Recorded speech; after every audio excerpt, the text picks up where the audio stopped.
Hello guys, today I'm gonna show you how you can delete your Windows.old file. This one, so if you try to delete it directly from here, you will not be able to do it. It can take several gigabytes from your hard disk, and for example you don't want it, you don't need it, so you want to delete it. You just have to do to right click on the folder, local disk, or where is it located. Right click, properties, and then here you go to disk cleanup, and now it's gonna calculate everything. And then here you can ignore this and go to clean up system files.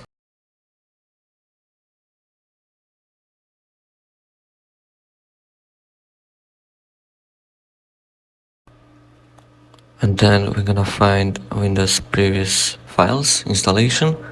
So just scroll down and it should be there, so just tick it and click on OK, and you should be able to delete it now. So click on delete file, delete files,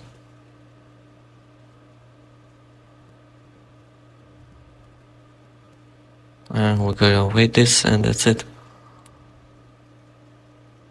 As you can see, the Windows.old disappeared from my disk C.